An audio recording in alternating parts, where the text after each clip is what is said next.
나만 있는데 왜 내 아들 내 친아들이 아니다. 나 몰래 아내 미친 짓 했다. 진짜 나랑 임신도 잘 되지 않아서 숨겨왔던 충격적인 계획이 밝혀지는데.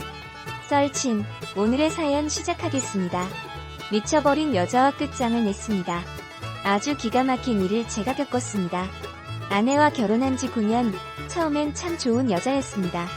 저와 같이 취업 스터디를 하다가 만난 아내는 정말 노력은 많이 하지만 그에 반해 실력이 많이 떨어지는 사람이었습니다.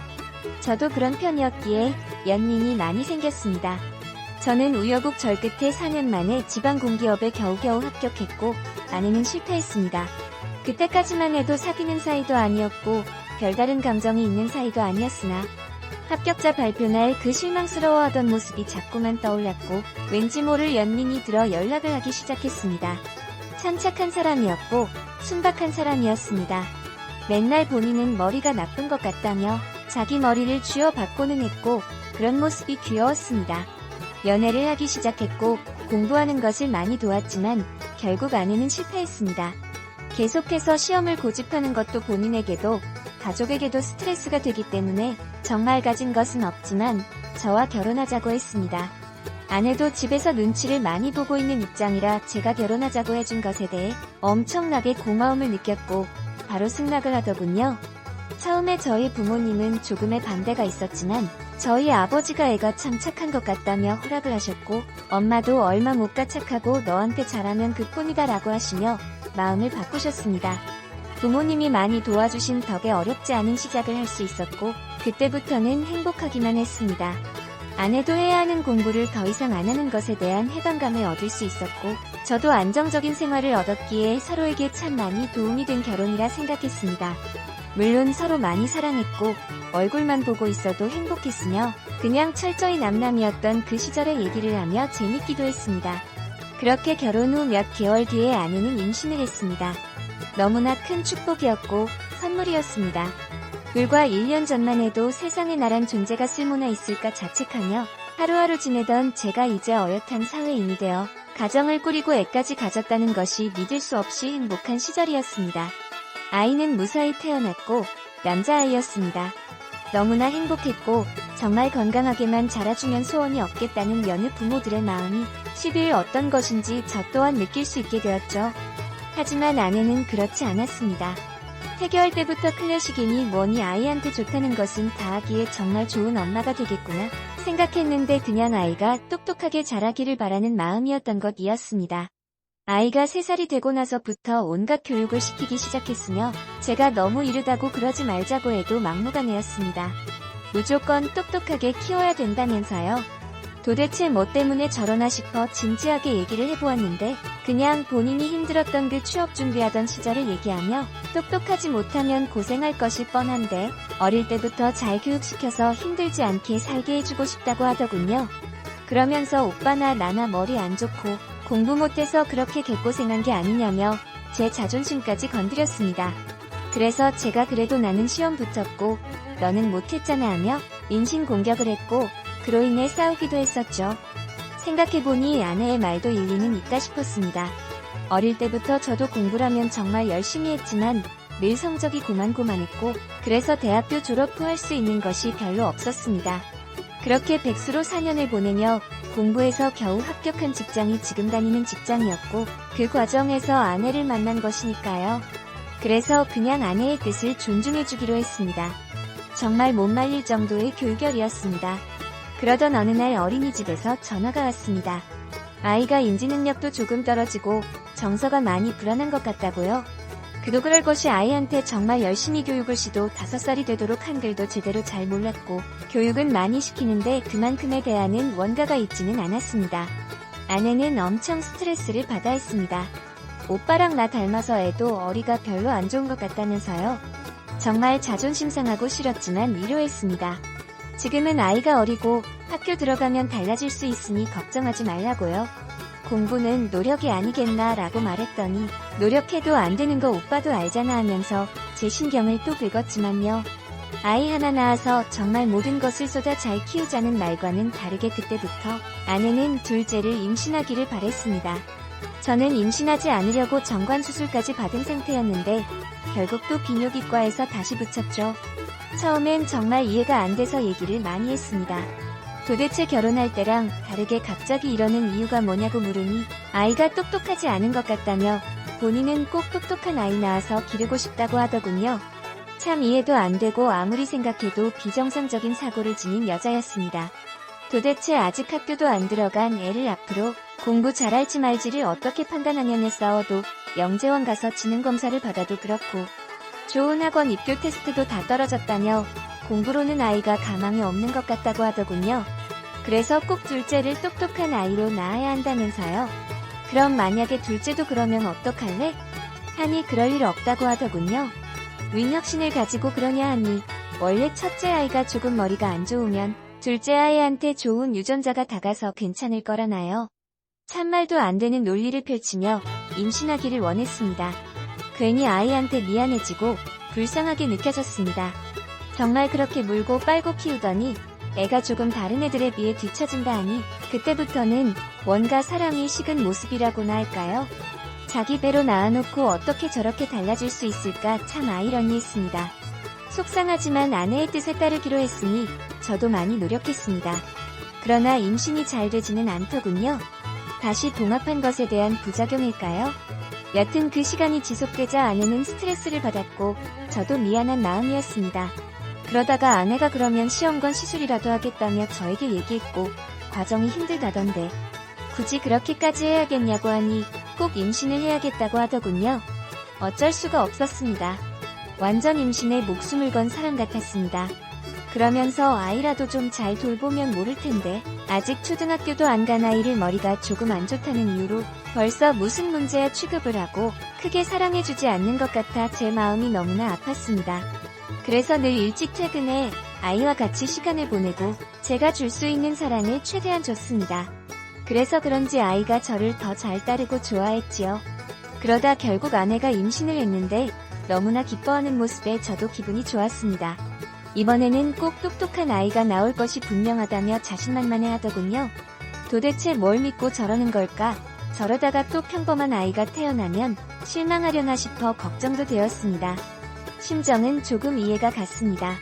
저희 부모님도 공부라고는 해보지 못하신 분들이라 제가 꼭 대학교까지 가기를 바라셨고 다른 일보다는 공부를 하기를 바라셨습니다. 부모님들이 자식에게 본인의 열망을 투영하는 경우도 많이 봐온 적이 있기에 아내도 그런 거라고 그냥 이해를 하려 해도 남들보다 너무나 심한 모습에 의아했습니다. 아내는 임신 중이라 술을 못하니 둘이 앉아 저만 한 잔씩 하며 진지하게 얘기를 했습니다. 도대체 아이가 똑똑한 게 뭐가 그리 중요하냐고 물으니 그제서야 좀 안에 있는 얘기를 하더군요. 어릴 때 사립중학교에 다녔는데 그 중학년 때 선생이 성적순으로 자리 배치를 했답니다.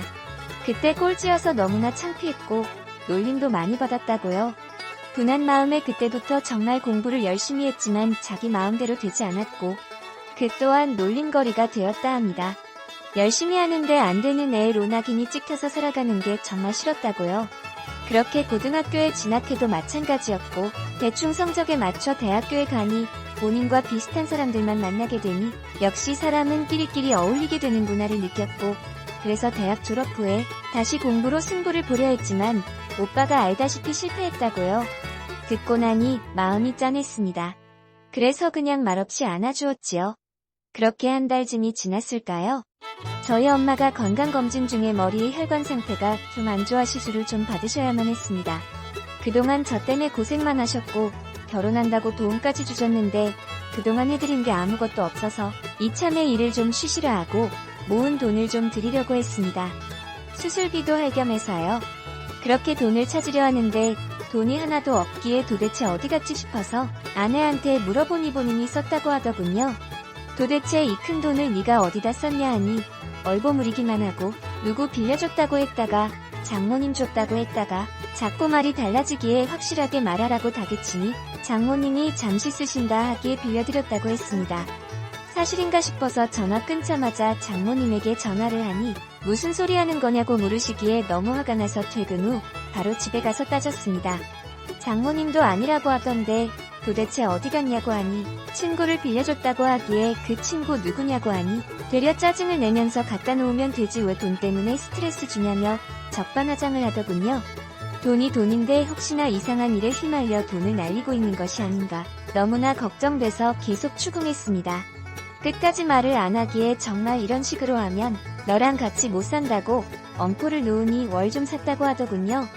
뭘 사는데 돈이 그렇게 크게 필요하냐고 물으니 꼭 필요한 거라고 했습니다. 그러니까 뭐가 그렇게 꼭 필요했고 왜 나한테 말도 안 하고 사냐. 부부 사이이고 내가 모은 돈이면 적어도 그 큰 돈을 쓸 때는 얘기를 하고 써야 하는 것 아니냐며 화를 내니 미안하다며 다음부터는 그러겠다고 하고 은근슬쩍 넘어가려고 하더군요. 남자 이름인데 제가 전혀 모르는 사람이었습니다. 이거 누구냐고 소리 지르고 말 안 하면 이 사람 신상 알아내서 물어볼 테니 딱 기다려라 했습니다.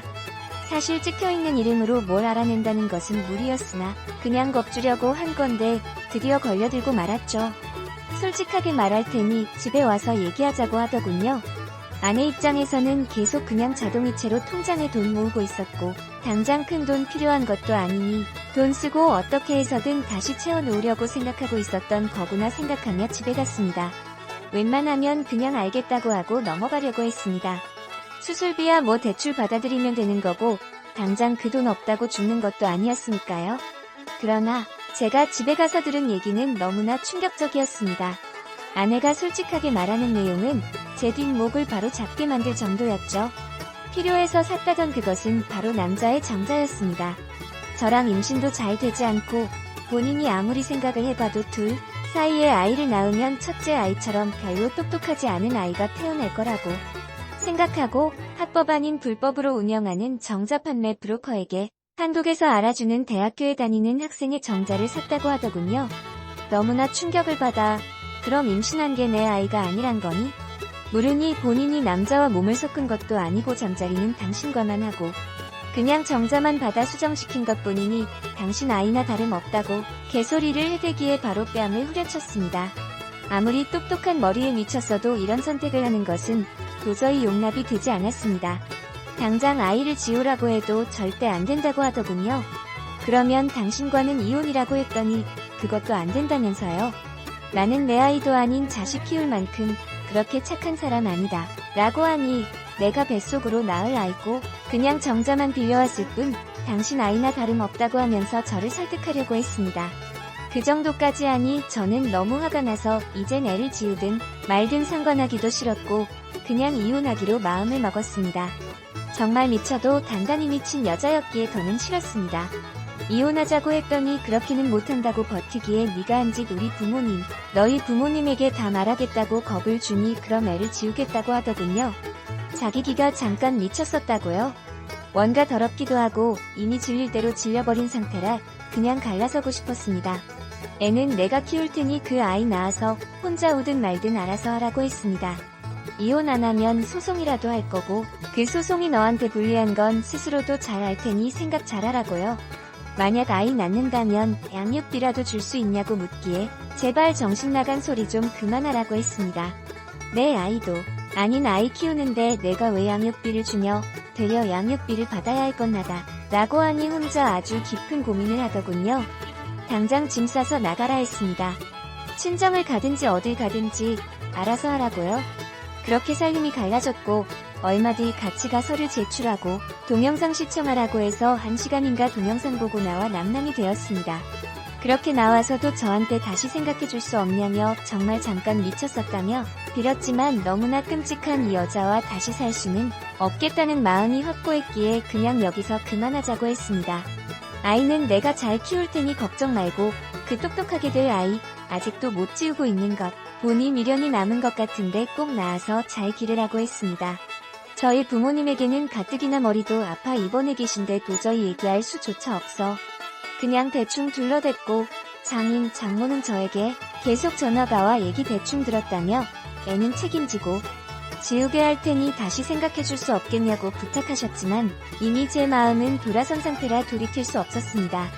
정말 해도 해도 너무한 똑똑한 아이에 미친 여자. 아무리 어릴 때 상처가 있다 해도 버젓이 남편이 있는데 그런 행동을 한다는 건 너무나 충격적이었습니다. 제 자존심이 너무 상하기도 했고요. 결국 제가 그렇게 똑똑하지 않았기에 제 씨앗을 품고 싶지 않았던 거니까요. 아주 보기 좋게 복수했다고 생각했는데 마음 한구석이 찝찝한 게 석연치 않습니다. 갑자기 없어진 엄마 때문에 혼란스러운 제 아이는 누나가 잘 돌봐주고 있긴 한데 참 너무 불쌍해서 마음이 아프네요. 그저 건강하게만 자라줬으면 하는데 아이도 마음의 상처가 컸던 걸까요? 이제 공부 안 해서 너무 좋다고 하네요. 잠깐의 실수로 좋은 남편과 예쁜 아들을 잃은 그 여자. 많이 후회하길 바랍니다.